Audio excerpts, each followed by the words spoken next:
ที่อยู่ในปฏิจจสมุปบาทเหตุและปัจจัยทั้งหลายให้สัตว์เวียนว่ายตายเกิดที่เพิ่นว่าอวิชชาเป็นปัจจัยมันเกิดสังขารสังขารเป็นปัจจัยมันเกิดวิญญาณนะแต่เป็นภาษาเฮาเอาง่ายๆเป็นเพราะความไม่รู้ที่ว่าตัวเองเป็นเพราะความไม่รู้ว่าตัวเองเป็นคนเห็นแก่ตัวจึงเที่ยวเวียนว่ายตายเกิดไปตามกรรมคือการกระทำโดยจิตเจตนาเขาจึงเวียนว่ายตายเกิดเปลี่ยนรูปเปลี่ยนร่างเปลี่ยนภพเปลี่ยนภูมิเป็นไปต่างๆนานาไหลเวียนอยู่ใน31ภพภูมินี่หาทางออกจากวัฏฏะสงสารวงเวียนกงกรรมกงเกวียนวัฏฏะสงสารหาทางออกบ่ได้ถ้าบ่อาศัยธรรมะคือความจริงที่พระพุทธเจ้านำออกมาแสดงและจึงว่าแต่ละคนเป็นเพราะความไม่รู้ว่าตัวเองเป็นคนเห็นแก่ตัวจึงเที่ยวเวียนว่ายตายเกิดในวัฏสงสารอันหาที่สุดที่ประมาณไม่ได้หาต้นก็ไม่ได้หาปลายก็บ่มีภาษาบาลีว่าวิชาปัญญาสังขารสังขารปัจจยวิญญาณังวิญญาณปัจจยนามรูปังนามรูปปัจจยสลายจตนังสลายจตนะปัจจยผัสสะปัจจยเวทนาปัจจยตัณหาปัจจยอุปาทานังอุปาทานปัจจยภวะปัจจยชาติชรามรณังโสกปริเทวทุกขโทมนัสสุปายาสาเพราะความไม่รู้ของเรานั่นเองเหตุให้เฮานั้นเวียนว่ายตายเกิดเพราะความไม่รู้ของเฮานั่นเองเหตุให้เฮาเห็นแก่ตัวเพราะความไม่รู้ของเฮานั่นเองที่ทำให้ตัวเองปรารถนาสุขความปรารถนาสุขนี้จึงกระทำกรรมเป็นไปต่างๆนานาสารพัดเพื่อความได้มาซึ่งความสุขความสมหวังแห่งตนฆ่าเอาก็ได้ฆ่าคนก็ได้ฆ่าสัตว์ก็ได้ลักเอาก็ได้ใส่คนเททุบายต่างๆโยนความผิดเพื่อให้ได้มาซึ่งความปรารถนาของตัวเองก็ได้เพราะความพอใจของตัวเองในรูปในรสในกลิ่นในเสียงเรียกว่า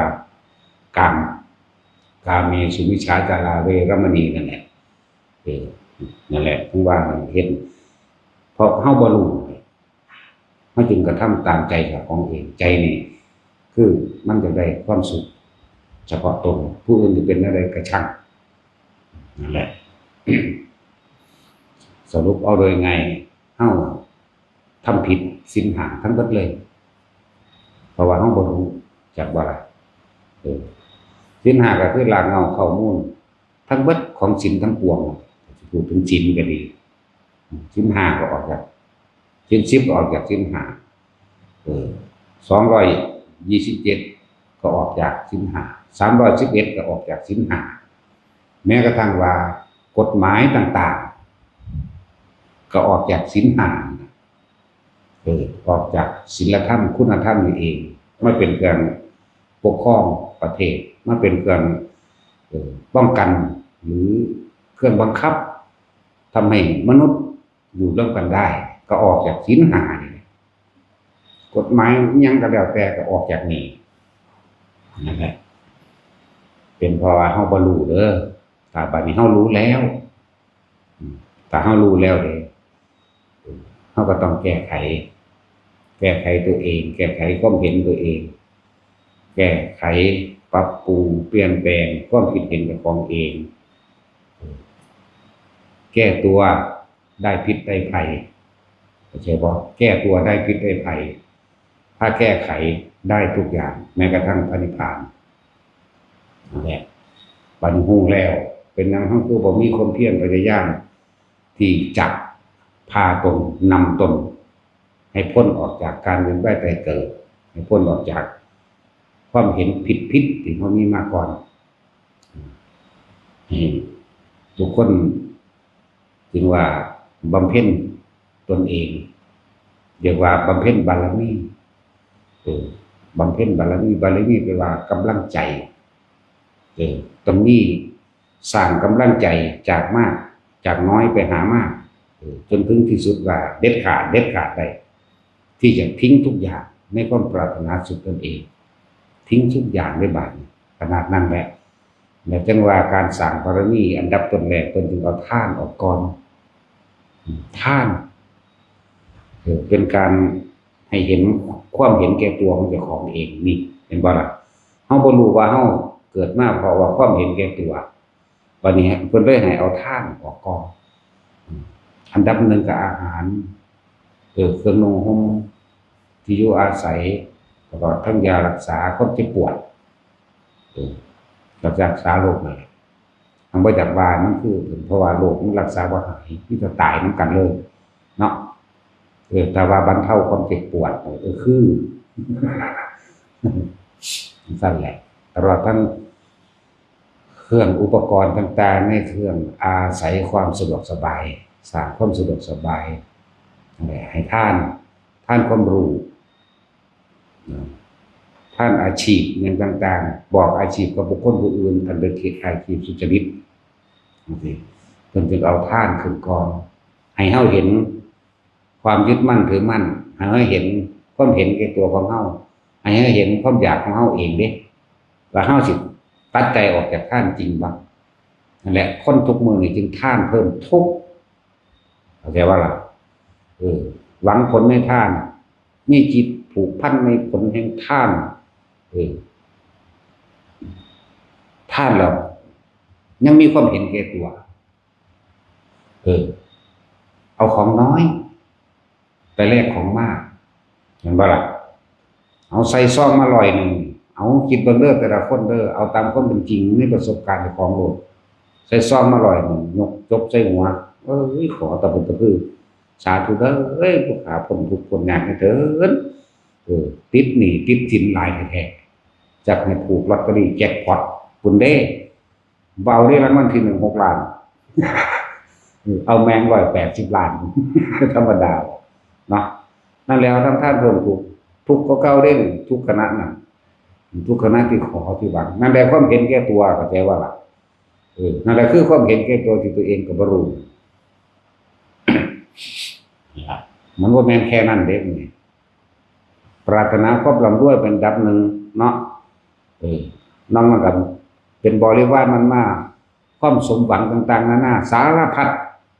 เพราะว่าสิสมหวังเฉพาะตนเองว่ารวยเฉพาะตนเองเลยยังมาปัดให้แต่ของอีกบ่เจ็บบ่ไข้บ่ปวดบ่ป่วยอีกเด้เนาะวันนี้ขอให้ลูกเต้าเราหลานเหลนหล่อนอีกนี่ความเห็นแก่ตัวเห็นแก่ตัวทั้งเบิดเด้นั่นลูกเต้าเราหลานมันก็ออกจากตัวเฮาเองใช่ว่าล่ะออกจากตัวออกจากใจเฮาเองออกแบบไรล่ะแต่ที่แรกผู้หญิงกับผู้ชายมันก็อยู่ไผอยู่มันเอาคุณผู้หนึ่งอยู่อเมริกาคุณเนาะผู้หนึ่งอยู่ประเทศไทยอยู่ไผอยู่มันบัดไปเห็นกันแล้วมันคืออยากได้บัดนี้นั่นแล้วก็ออกจากตัวมันก็ผสมพันธุ์กันแล้วก็ได้ลูกชายลูกสาวนะว่าซั่นลูกชายลูกสาวมันก็ไปผสมพันธุ์กันต่อมันก็ได้หลานได้เหลนนำไปหันละบัดบ่แม่นก็ขอให้เจ้าของกระจายออกไปตามบริวารเสนาม่านของเสนาม่านเด้มันจักว่าล่ะเรื่องว่าท่านให้ทุกคนนึกเข้ามาเฮาท่านยังเห็นแก่ตัวอยู่เด้แล้วมันบ่แม่นแค่ว่าท่านแลกของท่านเอาหน้าก็มีเนาะท่านเลยยังไปเป็นเจ้าของท่านอีกอย่างหนึ่งเด้อยากให้เพิ่นใส่จังซั่นอยากให้เพิ่นใส่จังซี่นะว่ายังไปกำหนดกฎเกณฑ์ให้เพิ่นใส่แบบนั้นแบบนี้อยู่เนาะก็ซอยค่าน้ำค่าไฟอาจารย์ก่อนนี่อุ้ยก็สิบ่ใส่แนวอื่นก่อนเนาะถ้าค่าน้ำค่าไฟบ่ให้ซื้อกระเบื้องสังกะสีแหน่ถ้าเฮาอยากใส่ซื้อผ้ามันนั่นเด้ซื้อสีดินมันนั่นเด้ซื้อรถซื้อน้ำมันมันนั่นเด้เนาะหลายๆอย่างถ้าอยากซอยเหลือคนทุกคนยากซอยบ่ได้บ่นั่นแหละอันนี้อธิบายให้ฟังว่าบ่ต้องไปกำหนดกฎเกณฑ์ให้เพิ่นใส่ดอก ให้มันขาดออกจากความเห็นแก่ตัวยังเห็นแก่ตัวอยู่ได้นั่นเนาะตอนตัวเอาความเห็นของตัวเองออกมาแสดงตนให้เห็นน้ำให้ทำตามความคิดเห็นของตนนั่นบ่ล่ะโอ้มันละเอียดออกคืออย่างนี้ว่าคำว่าเห็นแก่ตัวนั่นแหละเอาเรื่อง ทุกคนมีประสบการณ์การขอมาเบิดไปแหละแต่บ่ท่านมันก็ยังขอเนาะ สิไปว่าอย่างใช้บาตรที่เป็นอาหารกะขอกะแลกที่เป็นเงินทองกะขอกะแลกที่เป็นยารักษาโรคกะขอกะแลกที่เป็นที่อยู่อาศัยร่วมกันในการสร้างกุฏิวิหารศาลาหรือสู่ขีดินสงฆ์ธรณีสงฆ์มันว่ากะขอกะแลกนะเป็นสันนิษฐานได้หลัก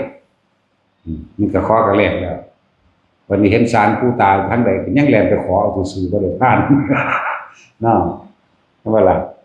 สั้นแล้วทุกคนมีประสบการณ์อันนี้เบิดนั่นเลยยกเว้นถ้าข่อยเด้อบ่ได้เคยขอเด้ถ้าเกิดมาเนี่ยมีแต่ตึงตนเองล้วนๆเลยบ่ได้มีความคิดว่าจะขอหยังเด้มีแต่ด่า อันเรื่องด่าเทวดาเวลาแดดร้อนด่าอยู่ ร้อนแมงบ่เห็นว่ากูร้อน ด่าอยู่เด้อจังซั่นว่าขออะไรมันเป็นอุปนิสัยมาแต่ดังเดิมแล้วล่ะแนวมื้อนี้เฮาสั่งสมมันมาสั่งสมความคือเฮาบ่เชื่อว่าสิมีผู้ใดผู้หนึ่งมาดลบันดาลอิหยังให้ได้เลยบางคนก็ขอน้ำโพดขอน้ำเหงาไม้ต้นไม้ขอน้ำต้นกล้วยนั่นล่ะขอน้ำเฮาฉีข้างขาดนั่นแหละก็ปีนท่อนขึ้นมันก็เป็นลายอ่องปองแป่งๆแล้วก็ไปว่าเอาเองตีเอาเองอีกนี่ก็ขอนั่นเพิ่นเทศเรื่องนั้นเรื่องนี้เพิ่นเว้าเป็นตัวเลขก็เป็น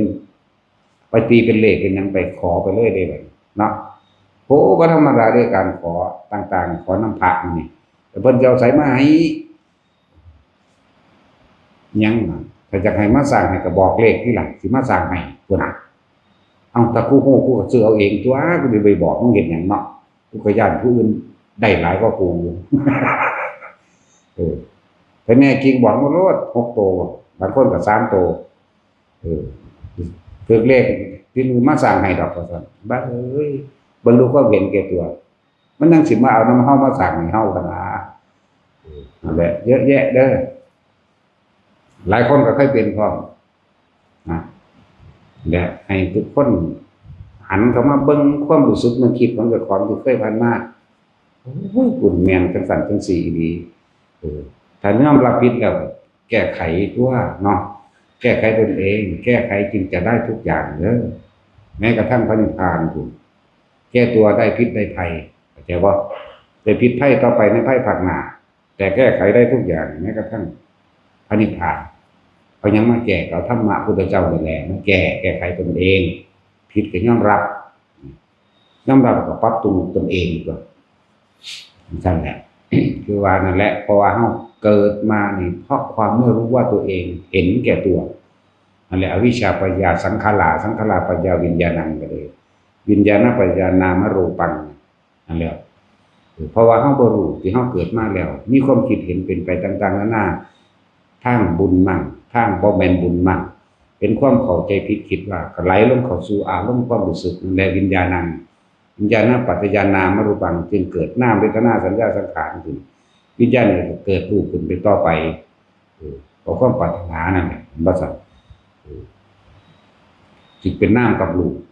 บัดนี้ออกจากท้องแม่มาแล้วก็เป็นอายตนะเกิดมีตามีหูมีจมูกมีลิ้นมีกายมีใจเป็นเครื่องใส่สำหรับกองการกิเลสเป็นเครื่องใส่สำหรับอารมณ์เป็นเครื่องใส่ในความเห็นแก่ตัวแม่นบ่ล่ะตาหูจมูกลิ้นกายใจนั่นแหละตาเห็นรูปแล้วอันนี้กูบ่มักอันนี้กูมักมัน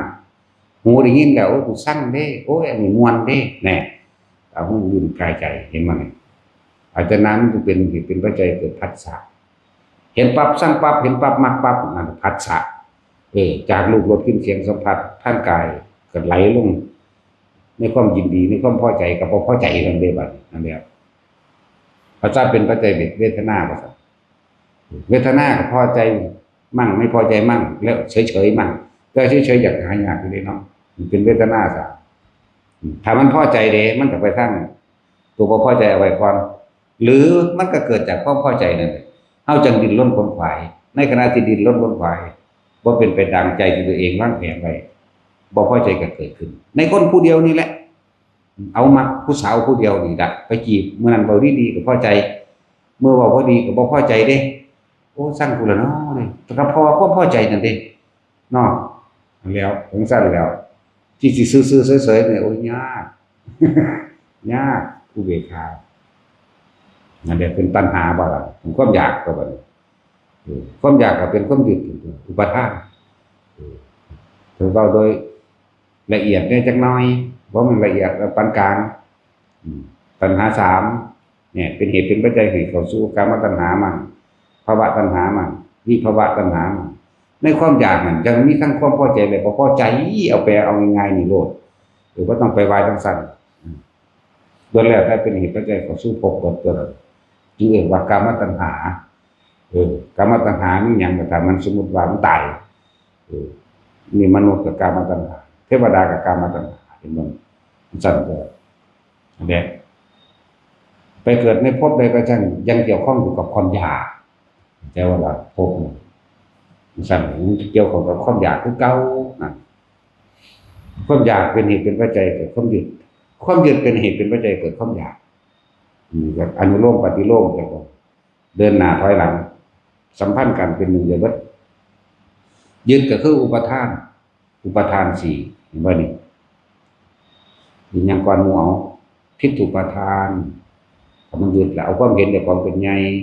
เสรภุตตุปาทานจากสิ่งที่เคยได้ยินได้ฟังได้รู้ได้เห็นได้เคยกระทำมากามุปทานตามอารมณ์ของตนกามุปทานแยกออกไปอีกพอใจในรูปในรสในกลิ่นในเสียงในสัมผัสทางกายแล้วก็อัตตวาทุปทานความรู้สึกจากว่าอัตตะตัวตนแท้ๆมันสิแสดงออกมาทั้งปากทั้งสีหน้าสีตาเรียกว่าอะไรเอ่ยว่าอัตตวาทุปทานอุปทานก็เป็นปัจจัยเกิดภพตัวเนาะภพหยังแนวไหนสิเป็นกามภพบ่รูปภพหรืออรูปภพเข้าไปยึดนี่รูปรสกลิ่นเสียงก็ไปทางกามภพเข้าไปยึดในความสงบคุสมาธิจิตตั้งมั่นเอาเฉพาะความสงบมันก็เป็นรูปภพตัวเข้าใจว่ารูปภพบ่มีกามดอกก็มันเป็นอุเบกขาอันนี้หรืออารูปภพเด้ก็เข้าไปยึดในความสงบอันเวิร์กว่างลักษณะนั้นแหละจะเป็นอรูปภพถ้ามันมีตัวนี้แล้วที่สุดท้ายกชาติหมายถึงเกิดในวันถ้าเกิดแล้วก็จะมีความแก่นะชาติชรามรณะนะ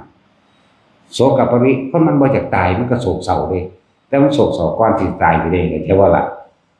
ชาตินี่แปลว่าเกิดแล้วชรามรณะโสกปริเทวทุกข์นั่นโอ้โหสารพัดลำพึงลำพันน้ำผู้นั้นผู้นี้โศกเศร้าเบาอยากตายนั่นแหละ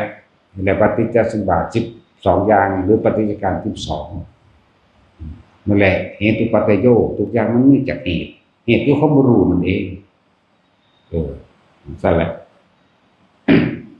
ในความเห็นแก่ตัวของเฮาก็บ่แม่นเฮาสิเฮ็ดเฉพาะตัวเฮาได้บ่ถ้ามีลูกมีหลานต่อไปแล้วก็เฮ็ดเพื่อลูกเพื่อหลานเนาะพอความบ่รู้ของเฮาไปปล้นไปจี้ไปฆ่ามาก็ได้เนาะลักมาก็ได้บังคับข่มเหงขืนใจเขาเอามาก็ได้โกหกทำให้ผู้อื่นเสียชีวิตและทรัพย์สินคนเลวเพศตัวใบแม้กระทั่งโยนความผิดให้คนอื่นก็ได้เพื่อให้ได้มาบำรุงเลี้ยงซึ่งอัตตาตัวตนของเจ้าของเองบ่ว่าจะเป็นลูกบ่ว่าจะเป็นเมียผัวผู้หญิงกับผัวลูกเต้าเล่าร้านเลี้ยงหล่นแล้วก็ตั้งญาติพี่น้องผู้เป็นพี่ชายน้องชายพี่สาวน้องสาวก็ว่าไปแม้กระทั่งมารดาบิดาในขั้นต่อไปตอนนี้เขาจียกมาเอาเฉพาะถ้าเราเป็นมารดาบิดาไปแล้วเฮ็ดเพื่อลูกเพื่อเต้าโดยก็บ่รู้นั่นบ่ล่ะขาก็ขาดยังเราก็ขาดสัตว์มาปันกันกินน่ะว่าในภาษาก็ขาดคนก็ดีลักนี่สารพัดลักได้จังซั่นก็เฮ็ดผิดมาเบิดอันนี้จึงเป็นกรรมเกี่ยวกันบางทีมันก็มีความผิดจับได้ ริงๆมันก็ผิดอยู่แล้วแล้วไม่ใจบัดนี้ก็เลยซอยเหลือกันเนี่ยเพื่อที่จะยกให้ตัวเองพ้นจากความผิดที่ตัวเองกระทำเห็นปะ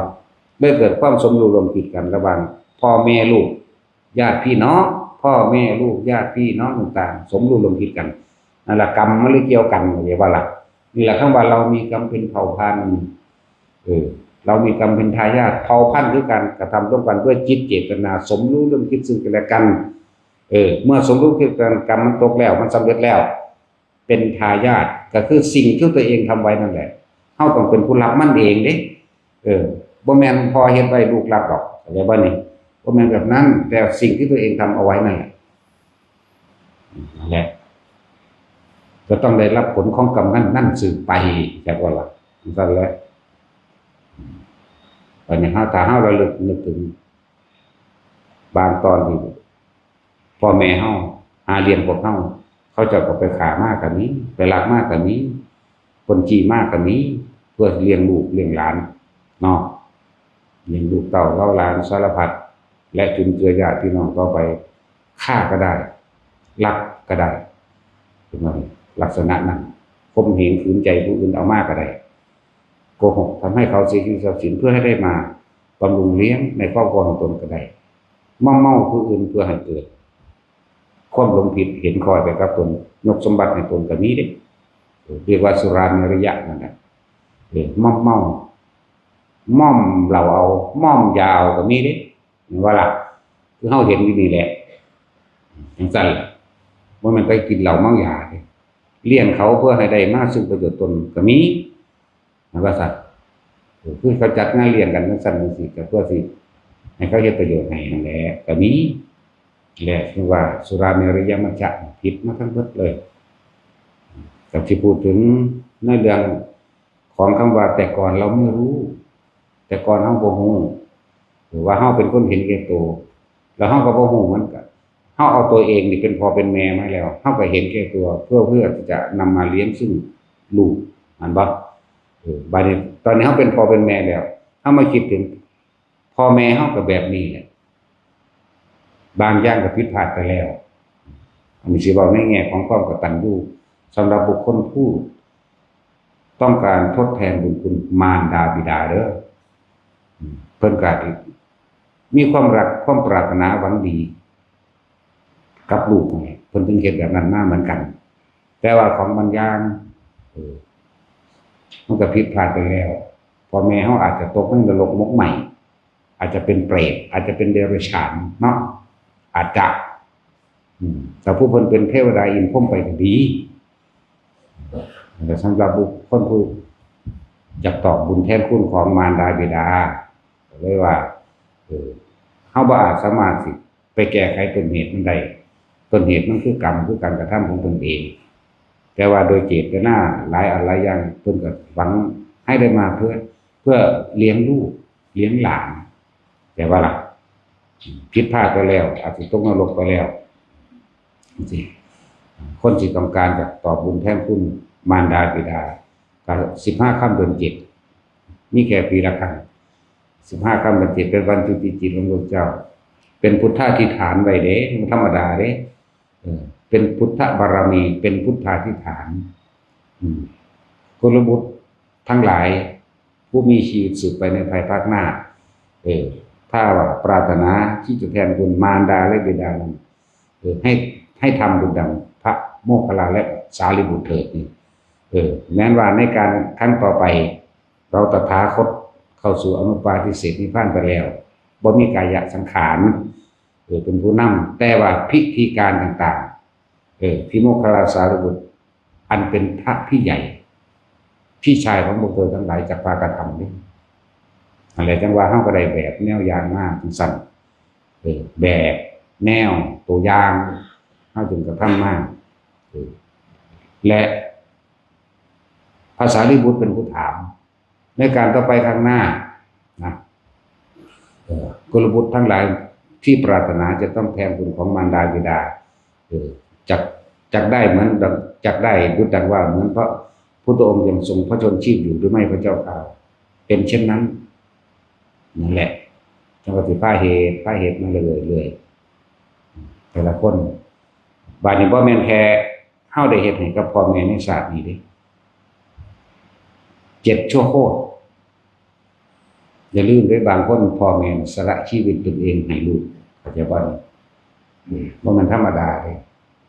อาจจะเห็นเขาไม่ยิ่งลูกขาลูกแม่แลนหลับลูกปืนแท่นกันนี่รับลูกดอกธนูแท่นกันนี่กินยาผิดหรืออาหารที่ไม่รู้ก่อนลูกสักแงะเขาลูกเห็นก็บ่กินกันนี้โอ้มันหลายอย่างเลยแหละบอกว่าคุณของมารดาบิดาเนี่ยที่เพิ่นเทียบถ้าจะเทียบโทษหรือเทียบคุณก็เท่ากับพระอรหันต์แต่เมื่อบ่แม่นเทียบอานิสงส์บุญดังพระอรหันต์เด้เพิ่นเทียบเพราะว่าอย่างอนันตริกรรมเช่นกันบละอนันตริกรรมหาทำร้ายพระพุทธเจ้าเงินปัตตายกสร้างอนันตริกรรมคือเก่าบุคคลนั้นสูงสุดของจักรวาลและอนันตจักรวาลอนันตจักรภพและมหันตภพพุทธบุญคุณของพระพุทธเจ้าบุคคลผู้มีประโยชน์ต่อสัตว์ทั้งหลายไม่มีที่สุดไม่มีประมาณพอแค่ไปทำลายเนี่ยอยากทำลายบนพอแห้งแล้วเรื่องนั่นจะเรียกกันฆ่าพระอรหันต์หนัก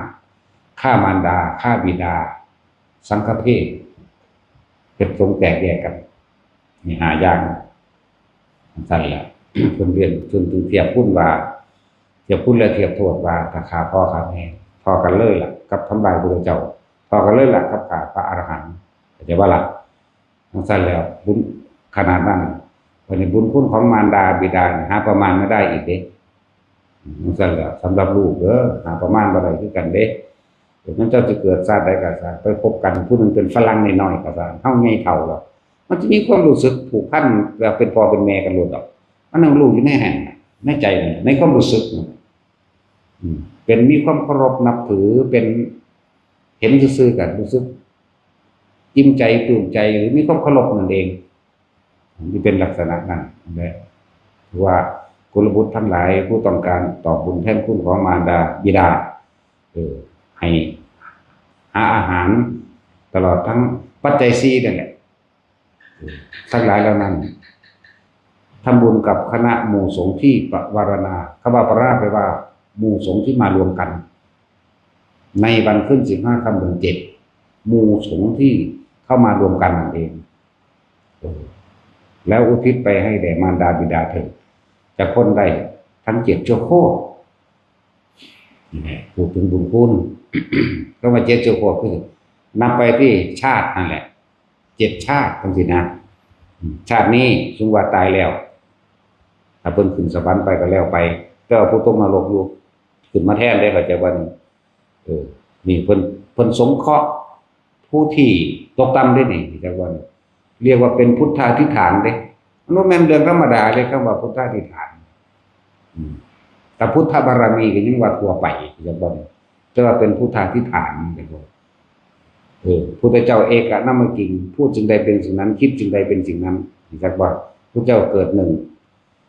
และคุณของพระพุทธเจ้าเสมอโดยพระพุทธเจ้าบ่มีผู้ใดเสมอเหมือนเลิกเอิ่นว่าเอกะแต่ว่าเอกนามกิงหนึ่งไม่มีสองแล้วก็เป็นผู้มีสัจจะอยู่แล้วเป็นความจริงอันใดบ่จริงพุทธเจ้าบ่เว้าจังซั่นแหละเดี๋ยวพุทธาธิฐานเอาไว้กุลบุตรสุจิราทั้งหลายในการต่อไปในภายภาคหน้าปรารถนาที่จะแทนคุณมารดาและบิดาเนี่ยพวกเธอทั้งหลายนั้นจงนำปัจจัยทั้งสี่แล้วถวายทานแด่หมู่สงฆ์ที่ปรารถนาร่วมตัวกันอย่าเพิ่นแม้การข้างหน้าจังซี่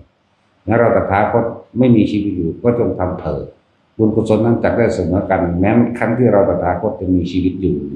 อันนี้พระสารีบุตรถามจากว่านี่ท่านก็ภาษาลิบุตรได้ทำเพราะต้นแบบต้นฉบับพระโมคคัลลากับภาษาลิบุตรเป็นต้นแบบต้นฉบับมาก่อนที่พวกเขาเห็นพระโมคคัลลาดับไฟนรกแล้วก็ไปทองเอาคาถาเทโรโมกราโนนรกตังโรหะตุปีติสวะปฏิกัมมาปฏิเพียงเป้าฟูด้วยกันว่าเศร้าดอกไปเป่าอันดับไฟน้ำหอนดวงแง่ไฟใหม่แง่นะเศร้าจังไรพวกเจ้ามีตัณหาเขาใส่องค์ช่างไปได้เป่าแต่ทางถาเป่าซื่อๆเด้ถ้าพอสื่อสารว่าจังสันก็ถือว่าเป่า ถ้ามือแตะมันก็เป็นตัวเขาชานหรือทรงชานตัวดังต่ำกับชานสองเด้แต่แตะมันก็เศร้าดอกบ่เกิน7 มื้อเป็นเศร้าเดียวนั้นเด้แต่ว่าถ้าได้ก็10เอาเศร้าเดียวนั้นก็ได้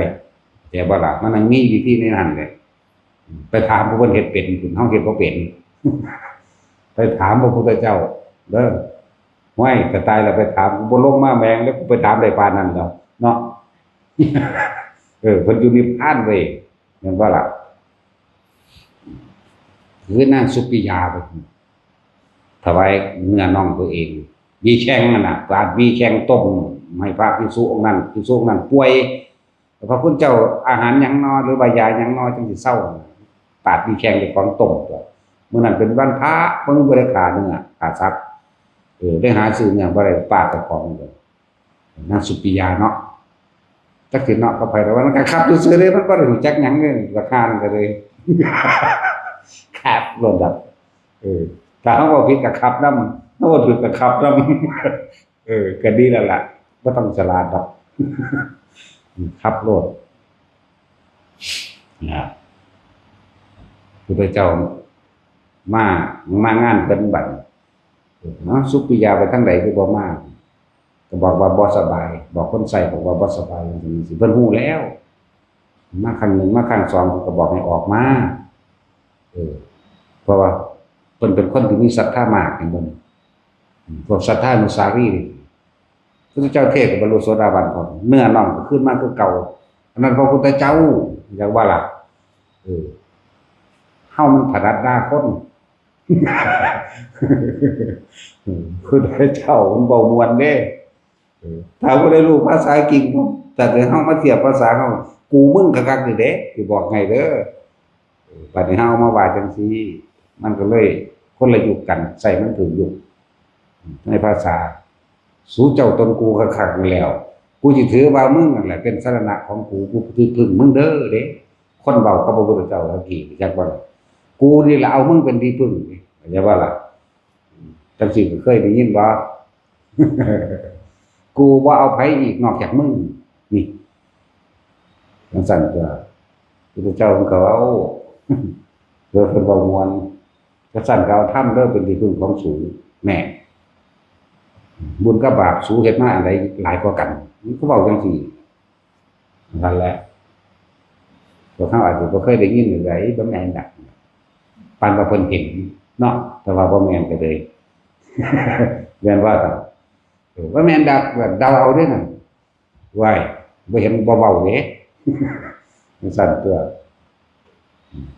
เฮาบ่อาจสามารถที่จะไปเห็นเพิ่นได้ครับถ้าเพิ่นบ่มาให้เห็นเรียกว่าล่ะเฮาบ่มีปานนั้นล่ะสั่นถ้าเพิ่นสงเคราะห์เห็นได้เพิ่นบ่สงเคราะห์ก็บ่เห็น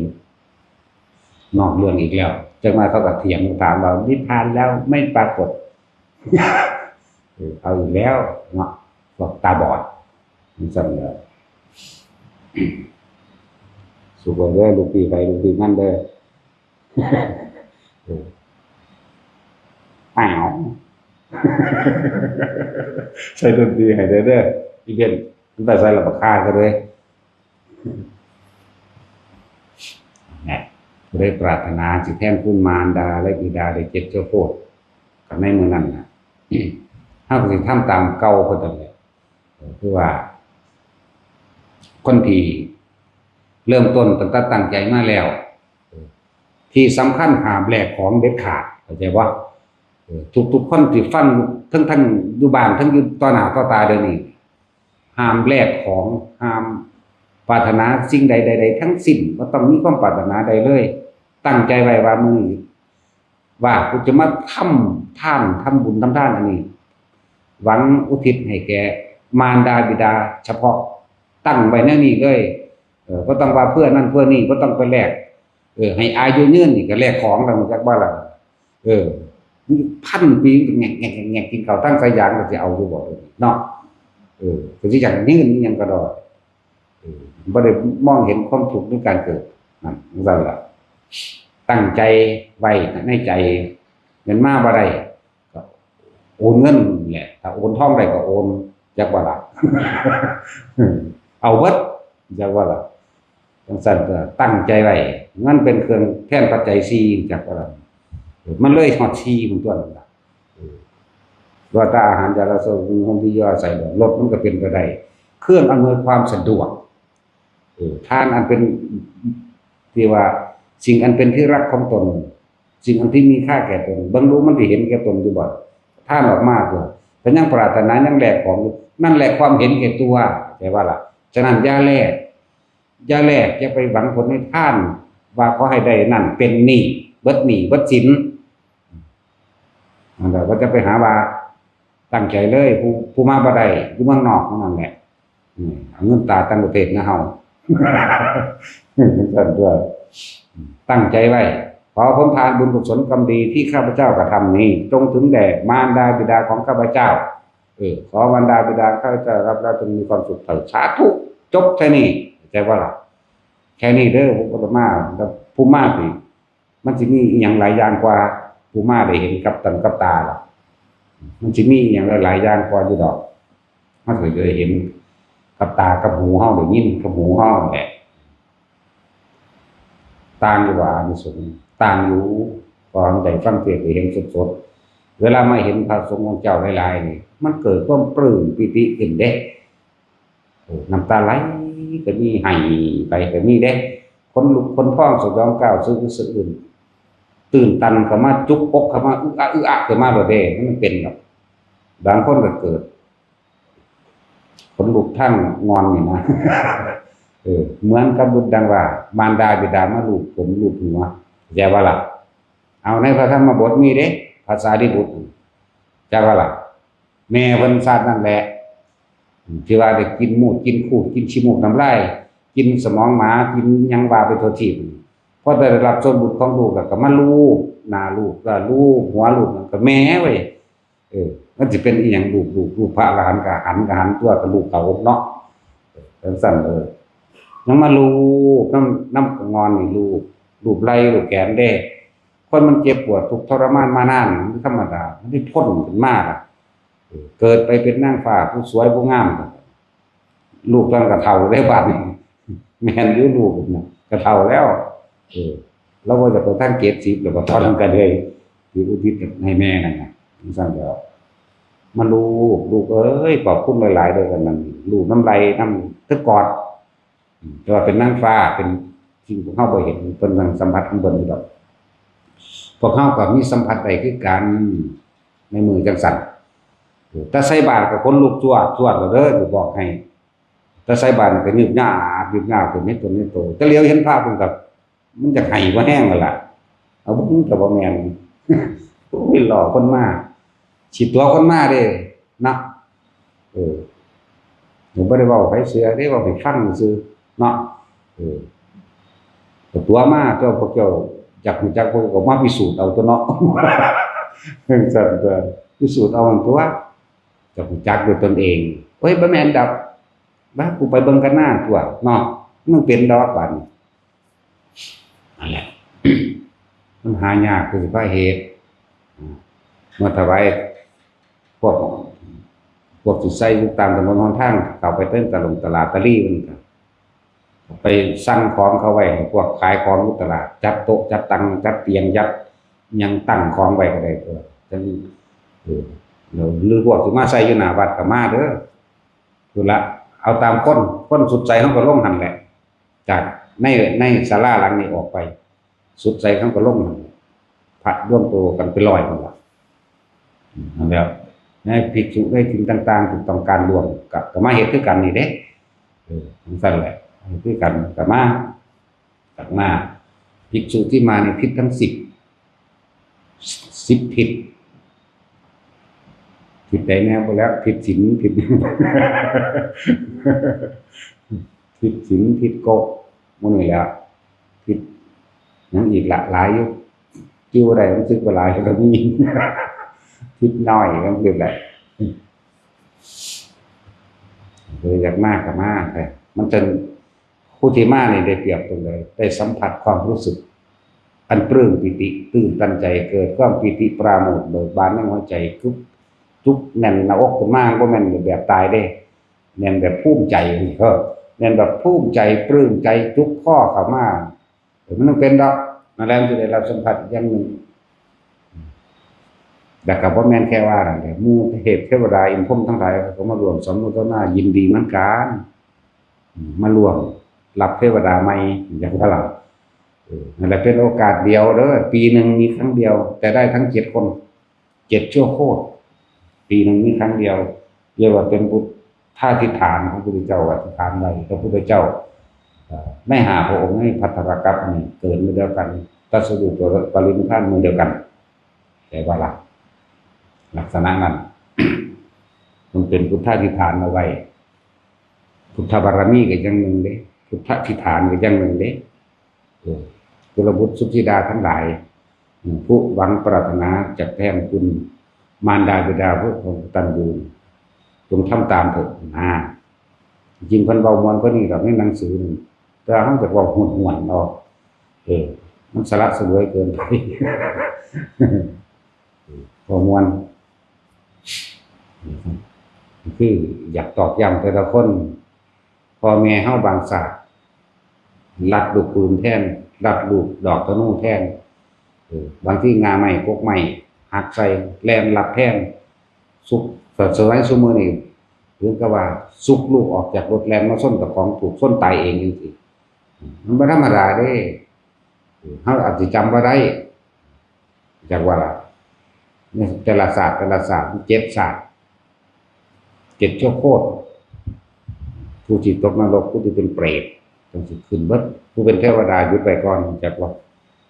สมมุติว่าแม่ตานี่ในนรกชาติที่1ในนรกชาติที่2อยู่เป็นเปรตชาติแม่ผู้ที่3อยู่เทวดาตัดออกเด้เอาผู้ตกต่ำเด้เข้าใจบ่เอาเฉพาะผู้ตกต่ำเด้นี่เป็นพุทธาธิษฐานอยากบอกเป็นสัตว์เดรัจฉานในมันอุทิศปุ๊บตายได้รับส่วนนี้ไปขึ้นไปหาอ่านเอาเด้อในหนังสือนี่โอ้ยยังไปเว้าครับ ยากเกินแต่เว้ายังขึ้นเนาะฉันบ่ตายผมบ่ยากหลายเลย นั่นแหละมันน้อยเด้ในคณะนี้ตอนนี้มีเพียงหนึ่งเดียวตอนที่สิพาพวกเจ้าเฮ็ดเด้อมีแต่เฮาเด้พาเฮ็ดคนละอันนั้นเด้กับปันเปิด3 แดนโลกธาตุของหลวงตามันเป็นหมายถึงแม่ตายเด้นั่นน่ะ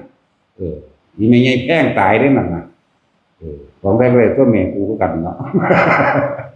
เห็นกันแล้วยาแพงตายเด้3เปิด3 แดนโลกธาตุของเพิ่นจึงถือโอกาสนั้นทำบุญอุทิศให้กับหมู่สรรพสัตว์3โลกธาตุแต่นี่บ่แม่นเปิด3โลกธาตุแต่ว่าเป็นบรรจุที่จิตของพระโพธิสัตว์ผู้สิเป็นดวงตาของโลกเปรียบแล้วเป็นหรือว่าเผ่าพันธุ์แห่งดวงพระอาทิตย์นี่แสงสว่างเสมอกันอยู่แล้วเห็นบ่ล่ะเปรียบเทียบว่าเป็นดุจพระพุทธเจ้าเป็นดุจดังว่าเผ่าพันธุ์แห่งดวงพระอาทิตย์ก็ให้แสงสว่างเสมอกันคนละอย่างกันเด้ของดวงตาของปานตาเท่านั่นน่ะเกิด3โลกธาตุเพิ่นเฮ็ดบุญมื้อแม่เพิ่นตายฟังดีๆแล้วคนละอันกันเด้แต่เพิ่นเลยอาศัยมันนั่นเป็นชื่อนั้นของเฮาบุญจุติจิตปัญจจุติจิตของพระพุทธเจ้าเฮานี่เหตุการณ์เกิดขึ้น32อย่างคนตาบอดก็เกิดกลายเป็นคนตาดีไม่เพี้ยเสียขาปัญญาอ่อนพิการแขนขาดุลเป็นคนเต็มสมบูรณ์เบิดทุกอย่างสัตว์ทั้งหลายบ่ว่าสิเป็นมนุษย์ที่เป็นศัตรูคู่อาฆาตกันหายจากความอาฆาตกันงูเห่าและพังพรซึ่งเป็นศัตรูกันมานานกัดกันอยู่ดีๆในมือคนมาจุติถึงตอนก่อนคันของพระมารดาปุ๊บเลิกกัดกันไปเป็นหมู่กันเข้าใจบ่ล่ะเป็นสั่นทะเลสิมีคลื่นลมอย่างรุนแรงฟัดกระเฟียงอยู่นั่นเกิดความสงบลงประตูหน้าต่างเปิดออกเอาเองดอกไม้บานเบิดทุกแบบซึ่งบ่แม่นฤดูของมันก็ช่างเป็นฤดูก็ช่างเพราะว่าที่ดอกไม้ที่อยู่ในโลกมนุษย์หรือดอกไม้ในเทวโลกบานขึ้นมาเบิดสั่นแหละมัน32อย่างเริ่มว่าเป็นบุพนิมิตต่างๆเป็นชื่อความหมายว่าพระปัญญาหรือพระผู้มีพระภาคเจ้าอันเป็นเผ่าพันธุ์แห่งพระอาทิตย์ได้เกิดขึ้นแล้วแสงสว่างได้เกิดขึ้นแล้วความมืดหรืออวิชชาที่ถูกปิดบังมานานจะได้เกิดขึ้นเพราะอาศัยพระสัพพัญญูนี่อาศัยร่างข ของพระโพธิสัตว์นี่เพื่อจะนำโพธิปัจจยธรรมทั้งหลายอันเป็นเครื่องตรัสรู้นำหมู่สัตว์ทั้งหลายให้เข้าสู่ความหลุดพ้นจากการเวียนว่ายตายเกิดนั่นแหละและโอ้ยหลายกว่านี้สาระสลวยก็ยังหนึ่งจังไว้ทุกคนเห็นความสำคัญของพ่อของแม่เฮาแน่ของแม่ของพ่อเฮาแน่บางศาสตร์จังสิว่ามากบางที่บ่แน่เด้ในศาสตร์นี้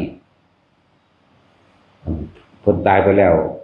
เกิดเป็นงัวเป็นควายไม่เฮาใส่ก็มีเด้ระวังก็จักสิวางเลยแล้วมันบ่มีหูทิพตาทิพคือเพิ่นเนาะจังซั่นแหละพอแม่เฮาตายปุ๊บคิดฮอดไปเกิดน้ำลูกของเฮาเองไปเกิดเป็นหลักเท่านั้นแม่นบ่ล่ะจังซี่ก็มีเด้บางทีก็ไปเกิดเป็นลูกควายตัวนั้นกลับมาให้เฮาใส่ก็มีบางทีก็ไปเกิดเป็นเป็ดเป็นไก่เฮามาฆ่ากินเองก็มีบอกมาแล้วสลดใจว่ะเนาะเวลาปาดข้อไก่ลบผลอย่าเฮ็ดแม่อย่าเฮ็ดแม่ก็มีเด้อสิบอกให้เด้อจังซั่นแหละเป็นความจริงหลายอย่างหลายคนอยู่เด้แต่เฮารู้เฮาเห็นมันสิไปบอกเขาได้จังได๋เขาบ่ฮู้จักหยังเนาะของเฮาเห็นอยู่น่ะอันนั้นแม่มึงเด้อมึงอย่าเฮ็ดมันก็สิตีปากเฮาติแม่ว่าล่ะแม่มึงเด้นั่นชาติที่แล้วแม่มึงเป็นห่วงมึงหลายก็ฮู้ว่าเฮ็ดเขาในไก่ซ้ำไปบอกได้บ่ล่ะบัดก็จังซั่นเด้อนั่นแหละเพราะฉะนั้นต้องมีอุเบกขาเราเคยบอกหลายคนแล้วเพราะว่าเฮาเป็นปอบมันมาขาเฮาซ้ำนั่นแล้วมึงปอบมึงจักตัวคนนั้นสิตายเพิ่นสิเป็นจังซั่นสิมึงมากินพะนะปอบมันเป็นจังได๋แล้วแต่กินก้อยงัวก้อยควายนี่กินจะเป็นไงอันกินขี้หมาก็ต้องกินแล้วแต่คิดดีๆเด้อใครก็ดีสำคัญพระพุทธเจ้าของเพิ่นยังให้ความสำคัญของแม่เป็นขนาดใดเนาะตั้งแต่เผาพุทธเจ้าเผาก็เผาพร้อมกันเผามือเดียวกันกับแม่มันตายเด้อยู่เบิ่งเด้อคำว่าวันอัฏฐมีบูชาแต่ว่าพวกเฮาบ่ได้ศึกษาบ่ได้ระลึกซึ้งเข้าไปในคุณค่าของเพิ่นนะพุทธเจ้าแม่ตายอายุ7 มื้อแม่นบ่ก็จังซั่นตัวบัดนี้พุทธเจ้าตายแล้วเวลาไปเผามื้อที่8เผากันบ่เผามื้อเดียวกันกับแม่ตายนั่นคิดพ่อว่าละบาดในจังซั่นบ่คิดพ่อแล้วว่าแม่กูเนาะแต่ว่าเป็นแม่ข่อยเด้ข่อยได้คิดพ่อแล้วก็ล่ะจังซั่นล่ะพุทธเจ้ามันเป็นลูกกำพร้าเด้อกำพร้าแม่แล้วก็ล่ะเพิ่นก็เป็นพุทธอธิษฐานไว้ด้วยกันนี่แหละให้เป็นแบบนี้แหละพุทธเจ้าตายตามธรรมดาสิเผาเพิ่นเลยเนาะแต่ว่าเทวดาบอกให้เผาจุดไฟจังได๋ก็จุดบ่ได้รอพระเถระผู้ใหญ่ซะก่อนคือรอพระมหากัสสปะอีกอย่างนึงเทวดาบ่ทันให้เผานั่นซั่นต้องรอพระกัสสปะพระกัสสปะมาแล้วเวียนรอบซะก่อนเวียนรอบ3 รอบเพิ่นก็อธิษฐานของเพิ่นเองที่ว่ากระดูกหม่องใดเนาะสิให้ผู้ฆ่าเอาไปประดิษฐานไว้นครพนมก็พุดออกมาเองใส่ฝ่ามือเพิ่นเองดอกพระบรมสารีริกธาตุกระดูกส่วนหน้าอกหรือพนมไปว่าหน้าอกเข้าใจบ่ล่ะนี่คือเฮาพนมมือระหว่างกลางหน้าอกนี่มันเลื่อนนครพนมนครนี่ประดิษฐานกระดูกหน้าอกนั่นแหละหลังจากนั้นเวียนรอบนั้นนี่เรียบร้อยแล้วไฟก็ติดเองเลยจิตกาธานลุกปุ๊บขึ้นมาเลยจากบ่จิตกาธานคือหยังกองฟ้อนนั่นแหละพอภาษานั้นมันม่วนเนาะกองฟ้อนกองฟื้นธรรมดาดีๆนี่แหละเพิ่นก็จุดใหม่คือกันนั่นแหละแต่คนบ่ได้จุดเทวดาจุดเอง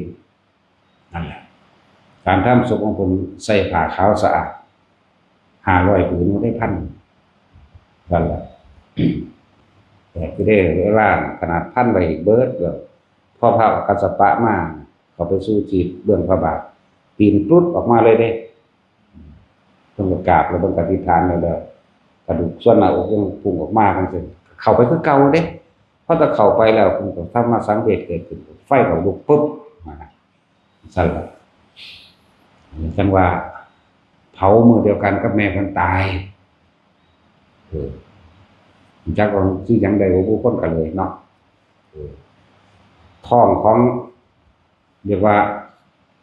ท้องของผู้เป็นแม่พระพุทธเจ้าร่องรับไปท้องได้คนผู้เดียวกันเด้บางนั้นบุญบารมีบ่ถึงจักว่าล่ะบ่สมควรแต่เริ่มจุติก็มีมือฝันกันแม่เพิ่นฝันว่าสร้างเพื่อเอาดอกบัวมาให้จักว่าล่ะตื่นเช้ามาเขาก็ไปทำนายว่าท้องแม่หลังจากนั้นมาราคะความยินดีในการที่เสพกามบ่มีเลยเด้ปานว่าคนมีศีล10พุ่นเด้มันบ่ได้สู้อีกเด้นั่นน่ะบ่สู้ก็บ่สู้ตัวจังอื่นก็หลายกว่าต่อแต่ศีลบ่สู้ก็บ่สู้ตัวเพิ่นบ่มีเลยในใจของเพิ่นเองในใจของแม่เพิ่นเองนางสิริมหามายาซึ่งจริงบ่ได้ชื่อว่าซั่นเด้สิริมหามายาโสภาพันนวดีเลยซึ่งจริงโสภาพันนวดีจะเป็นผู้มีผิวพรรณอันงามจักบ่ล่ะเจ้าพุทธเจ้าใส่ชื่อให้ว่าสิริมหามายาสิรินี่คือเรียกว่าความอีหยังที่มันสูงสุดนะประเสริฐสูงสุดหรือยังที่ว่าความดีอันสูงสุดนะเพิ่นเลยถือความดีหล่อเพิ่นปรารถนาจะเป็นแม่พระเจ้าหาพระองค์กูจังสิเก่งกว่าหมู่ยอดกว่าหมู่ก็แย่ว่าล่ะซะเลยว่าสิริมหาใหญ่ถูกมารยาแห่งความดีเนี่ยหล่อทำให้ทุกข์ทรมานอยู่สั่นทรมานก็เกิดไหมเนาะนั่นสั่นแล้วก็เลยสิริมหามายาพระเจ้าได้ตั้งชื่อให้แม่เพิ่นเองผู้มีความดีอันเป็นเครื่องหลอกลวงที่เพิ่นว่าติดดีนั่นเลิกยากเนาะติดดีเลิกยากภาษาเฮาว่ายังไงนี่ก็อีกอันนึงคือน้ำข้นบ่แม่นน้ำข้นหรอกมันจากเบามันก็เบาขึ้นมาเอาเองดอกก็เบาขึ้นมาพระเจ้าเผามือเดียวกันกับแม่เพิ่นตายเดียวกัน7 มื้อเวลาเพิ่นขึ้นไปสดใส่คาน้ำนมเพิ่นเอาถ้ำอันสูงสุดเด้อ 44,000 กว่าถ้ำขันธ์คืออภิธรรม7คัมภีร์นั่นแหละบ่ได้แสดงในโลกมนุษย์เด้ออย่าเข้าใจว่าอยู่แสดงโลกมนุษย์แล้วพระอรหันตสาวกทั้งเบิดบ่มีผู้ใดแตกฉานใดบ่แม่นพุทธวิสัยเป็นพุทธวิสัยของพระพุทธเจ้าประเภทเดียวเท่านั้นสิแตกฉานในอภิธรรม7คัมภีร์แสดงอยู่พุ่นแสดงหยังพระธรรมสังคีนี15 วันบรรลุอรหันต์เท่านี้โสดาเท่านี้สกิทาคาเท่านี้อนาคาเท่านี้เด้แสดงพระปุคราบัญญัติบรรลุเท่านี้แสดงเท่านี้ก็ไล่ไปเด้นั่นแหละถึงว่าพวกเฮาที่ว่าเป็นหยังคือพาสวดมนต์บทนั้นบทนี้เอาไว้เรียกว่าสุตตะสั่งสมคำสอนของพระพุทธเจ้าได้สุตตะเพื่อให้เกิดฝังแน่นอยู่ในจิตใจมยะเป็นยาแม้นเฮาบ่ได้ศาสตร์นี้เฮาก็อาศัยธรรมะหรือพระปัญญาของพระพุทธเจ้าอาจจะต่อข้างบนข้างหน้าไปได้เลยเพราะว่าพาเหตุจังซี่พวกเจ้าบ่ได้ตอนนี้จื้อจำบทธรรมบทใดบทหนึ่งไปเกิดเป็นเทวดาระลึกใครควรทำตนเองก็บรรลุได้แต่ว่าล่ะแม้นบรรลุบ่ได้ก็อาจเลื่อนขั้นขึ้นไปข้างบนได้บางที่กับเทวดาคุยกันเองสนทนาธรรมตามการวันสนทนาธรรมตามการธรรมะสวรรค์สนทนาธรรมตามการคือบอกเฮาคุยกันเรื่องธรรมะบรรลุได้คนคุยกันกับบรรลุได้แต่ว่าล่ะมันสั่นแหละได้ดวงตาเห็นธรรมก็ว่าบรรลุได้ก็ว่าแล้วแต่นี่อันดับ3มีพระผู้ทรงฤทธิ์ขึ้นไปแสดงธรรมแต่ว่าล่ะมีเด้พระผู้ทรงฤทธิ์ทรงเดชทั้งบนทรงอิทธิคุณปัญญาคุณมันนั่นแหละขึ้นไปแสดงธรรมข้างบนบรรลุได้ทั้งสั้นแล้วมันเป็นตัวทองเอาคือยังไงเด้ตอนนี้เขาอาจจะทองบ่เข้าใจในภาษาแต่ภาษาใจตายแล้วมันเข้าใจเด้เข้าใจสัตว์ก็ยังรู้ภาษาว่าล่ะแล้วต้องไหว้ทุกคนจะขี้ข้านให้ขยันมาทำวัดพอคำว่าทำวัดของเฮาคือการแสดงธรรมของพระพุทธเจ้าอาศัยเฮาเป็นกระบอกเสียงอีกเพิ่นว่าธรรมะทั้งหลายเฮาบ่รจนาเองเป็นดอกเฮาบ่อาจเขียนเฮาบ่อาจรู้ตนเองดอกเฮาอาศัยพระปัญญาของพระพุทธเจ้าเฮาอาศัยความรู้ของเพิ่นให้ขยันสวดขยันท่อง มันก็ท่องปากขึ้นใจเมื่อมันคล่องปากขึ้นใจแม้นบ่รู้ภาษากะสร้างมันต้องสิรู้ดอกตนต่อไปตายซะก่อน แต่ว่าท่องปากแล้วก็ขึ้นใจพร้อมแล้วเฮาคือบ่ทำความรู้แจ้งแทงตลอดด้วยความเห็นเป็นอริหมายถึงรู้ความหมายในคำที่พระองค์ทรงสอนเป็นอย่างดีแน่มันก็ได้เปรียบ2อย่างต่อตอนนี้เฮาก็รู้แล้วใกล้ควรตามคำสอนของเพิ่นหนังสือทุกเล่มเฮาก็แปลให้คักปานนั้นตัวแม่นบ่ล่ะแปลโอวาทปาติโมกข์มันเฮาแปลเต็มเด้สิบอกแปลเต็มๆเลยเด้เพิ่นให้อยู่โดยชาติทรงชาติแบบนั้นทรงชาติแบบนี้นี่เห็นว่าซั่นก็อ่านเบิ่งแปลนะครับแปลมานั่นให้เป็นเครื่องอยู่เป็นวิหารธรรมเด้แม่ว่าซั่นวิตกวิจารณังอุปสมะอัจตังสัมปัสสะปนังเจกโสเอโกติวาวานะวิตารังอวิจารังวิเวกจัมปิติสุขังปัตมังชานังอุปสัมปัสสะวิหารตินั่นวิหารติอันเป็นเครื่องอยู่วิหารน่ะวิหารกับวิหารติปีกยายังละบัดนี้ต่อไปก็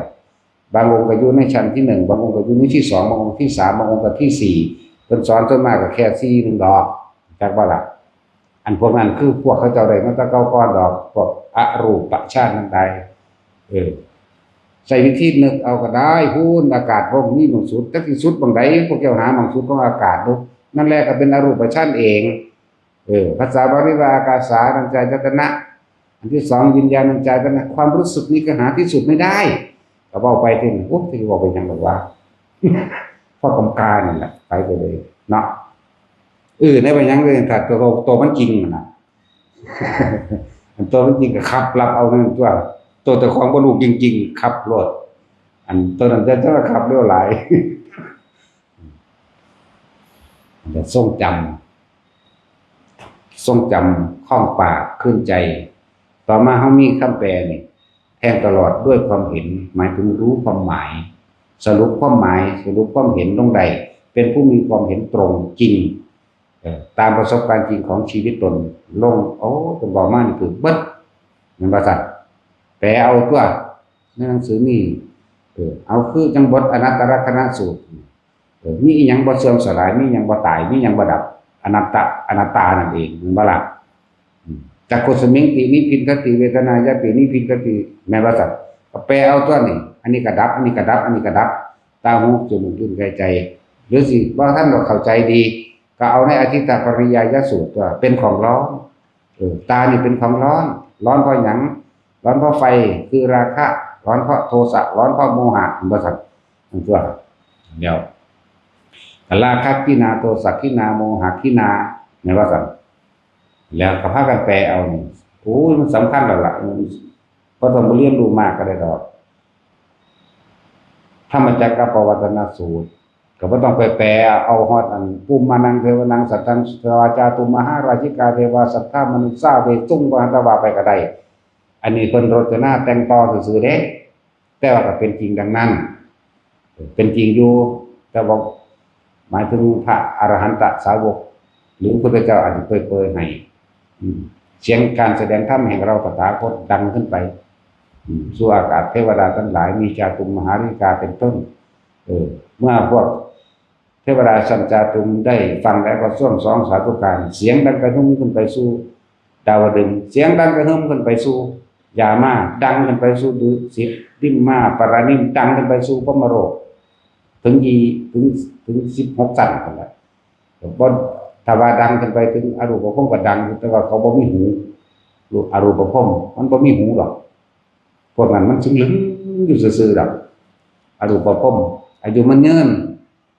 มันเข้าใจว่าสุดแล้วซะนั่นแต่ว่ามันบ่แก่บ่เจ็บบ่ตายมันเข้าใจตายเลยที่บัดนี้จักว่าล่ะเกิดแล้วก็ต้องเดินทางกลับไปสู่ความตายคือเก่าเกิดในอรูปภพก็ดีเขาเข้าใจว่าเป็นนิพพานแล้วมันยืนมันเป็นอาสงไขยอายุเขานั่นภพยังว่าสงไขยก็แม่นอยู่มีอยู่แต่ว่าเป็นกลับซะก่อน1กลับ2กลับ4กลับ8กลับ6กลับไล่ไปจนถึง16กลับถึง1อสงไขยก็ว่าไปไว้แต่มันฮอดนั่นอนาคามีสุทธวาสหาสั้นเลยถ้าได้กับทางแม่มันน่ากูบ่มาเกิดแล้วเนาะถ้าได้ก็ตามเด้บัดนี้มันบ่มาแล้วแหมมันบ่มีตัณหาราคะให้มาแล้วแหมมันบ่มีความยินดีพอใจในรูปรสกลิ่นเสียงบ่ได้นั่นน่ะนั่นแหละ บางองค์นี่อุปหัจจะปรินิพพายีจังซี่คือว่าสิ้นก่อนหมดอายุของพรหมชั้นนั้นแต่ว่าล่ะนั่นแหละเจ้าสิเว้าอีหยังคือว่าล่ะแต่จุเจ้าทองได้จักอันบ่เด้อนี่สิว่ามานี่โอ้ยบักอามนั่นแหละปานนั้นกลุ่มแปรเขาฟังว่าสั่นญาติผิดเนาะอุทังคโตโสอุปหัจจปริภายีญาณตผิดเนาะแล้วบางผู้ฟังบ่จักหยังสุลึงนั่นแหละทุกคนสำรวจตัวเองเด้อหนึ่งเราเกิดมาเพราะความไม่รู้ว่าตัวเองเห็นแก่ตัวมีความอยากปรารถนาสุขเฉพาะตนทำได้ทุกอย่างแต่ว่าเฮาก็ไม่รู้อีกว่ากรรมในการกระทำของเฮาเองที่กระทำกับบุคคลและสัตว์ทั้งหลายสุดท้ายแล้วย้อนกลับขึ้นมาให้ผลแห่งตนถ้าผู้ใดจะพ้นกรรมทั้งหลายที่กระทำมาย่าออกจากลมหายใจเป็นที่หนึ่งจากเวลาอาศัยร่างกายทำบาปก็ได้ร่างกายทำบุญก็ได้แต่ว่าร่างกายบ่ฮู้ว่าบุญบ่ฮู้ว่าบาปเข้าใจว่ากายบ่ได้ฮู้จักหยังเด้อไม่รู้บุญไม่รู้บาปใจต่างหากเป็นผู้สร้างมันเข้าใจว่าล่ะตัวใจตัวความคิดนี่แหละเป็นผู้สร้างมันไปหุ่นหน้าไปพี่หน้าศูนย์ซะเขาจังแสดงออกทางร่างกายซื่อๆเด้แต่ว่าเวลาเจ็บเวลาปวดเจ็บปวดเข้าใจคือกันเด้จักว่าล่ะอาศัยเนื้อหนังกระทำบาปก็อาศัยเนื้อหนังตัวนี้เด้กระทำความเจ็บปวดเหมือนกันเจ็บยังก็ว่าเจ็บซ้ำเจ็บใจได้เนาะเจ็บกายเป็นบาดเป็นแผลมันหายมากมันก็หายได้แต่ว่าเจ็บใจนี่หายยากเลยเนาะมันสั่นแล้วฝังเข้ากระดูกดำว่าเด้ความอาฆาตบาดหมางบ่จักอภัยเขาคืออภัยเราเด้อนั่นแหละพยายามวางจิตเป็นกลางให้เป็นเฮาก็อาศัยเห็นบ่เพิ่นว่านามรูปเพิ่นว่านามก็บอกตัวใจนี่เวทนาสัญญาสังขารวิญญาณนี่นามเป็นเหตุเป็นปัจจัยให้เกิดรูปนี่รูปคือกายเฮาเองนามกับรูปเห็นบ่นี่สะกอนอันเฮาก็อาศัยนามคือความคิดเฮาเองพยายามสกัดกั้นบ่ให้มันคิดไปไหลไปทางต่ำบ่มันไหลไปทางที่จะฆ่าเพิ่นจะตีเพิ่นนี่ศูนย์หรือว่าสาปแช่งนี่ก็ว่าไปเพราะว่ามันสิทำลายตัวเฮาก่อนเด้เวลาเฮาโกรธเกลียดแค้นไปกระชากคนที่ถูกทำร้ายที่หนึ่งคือตัวเราเองนั่นได้สั่นแล้วร่างกายบ่รู้เรื่องเด้มันเกิดบ่ต่างจากต้นไม้ใบไม้เด้ใบไม้มันก็ป่งกันมาแล้วเนาะบัดสุดท้ายมันก็เหลืองเหี่ยวแห้งล้นเอาเองกายก็เหมือนกันแต่ว่ากายอาศัยใจเป็นเครื่องบังคับควบคุมไปมันก็บ่รู้เรื่องมันก็ใหญ่ขึ้นไปสังมันแล้วก็เหี่ยวแห้งมันก็ตายของมันคือกันแต่เฮาเข้าไปยึดเอาในกายนี่พี่ฉะนั้นเฮาก็คือตอนนี้เฮาก็อาศัยกายนี่แหละเป็นเครื่องออกจากทุกข์ได้เหมือนกันเมื่อใจและกายผ้าสารถูกสั่งสาดสั่งภพต่างๆเฮาก็อาศัยกายออกจากทุกข์ด้วยสติปัฏฐานสี่กายเวทนาจิตธรรมเวทนาจิตกาย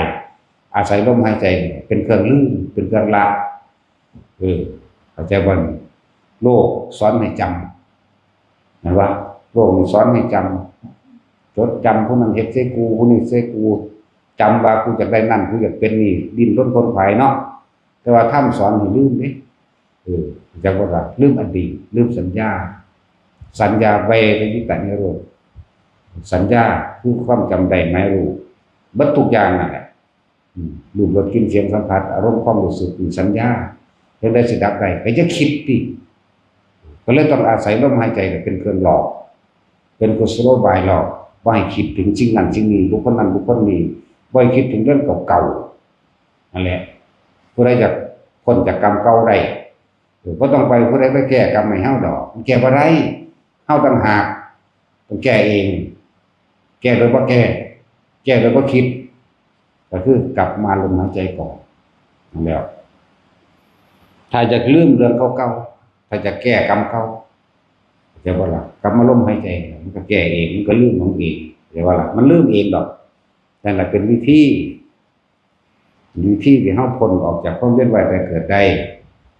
ก็จะแก้กรรมเก่าก็จะไปคิดถึงเรื่องเก่าๆให้คิดถึงลมหายใจนี่เป็นเครื่องสื่อพานเป็นสะพานเข้าสู่การทรงฌานหรือจุดอุณาโลมเกิดขึ้นนี่ก็เป็นอุเบกขาแล้วแต่บ่คิดใส่คิดขวาถ้าไม่คิดรักคิดเกลียดใช่ป่ะล่ะมันก็เป็นกลางๆของมันตรงอาศัยความรู้สึกที่อยู่ในกายนี่กายคือลมหายใจอันหนึ่งเวทนาในเวทนาคือความรู้สึกอันที่พระเฮาสร้างกรรมฐานหรือฐานที่ตั้งจิตขึ้นมาให้มันเป็นอยู่ในรูปแห่งความอุเบกขาให้ได้เมื่ออุเบกขาแล้วมันจะลึกเข้าไปสู่สังขารุปเปกขญาณเองจะเห็นความคิดก็ไม่เที่ยงความคิดก็ไม่ใช่เราแล้วเราบ่จำเป็นต้องไปบังคับมันที่แรกอาจจะบังคับเพราะยังไม่ชินกับความรู้สึกปิติปราโมทย์เมื่อชินกับความรู้สึกปิติปราโมทย์แล้วความคิดปล่อยมันเลยบัดนี้แล้วความคิดมันก็จะถักรู้จึงเรียกว่าสังขารุปเปกขญาณความคิดทั้งหลายย่อมหมุนไปเป็นธรรมดาเป็นธรรมชาติของความคิดแต่เราไม่ได้คิดความคิดมันจึงถูกรู้ดับไปด้วยความไม่อยากได้ไม่อยากดีไม่อยากนี่เลยเป็นอย่างเรียกว่านิพพานเท่านั้นแหละสมาทาน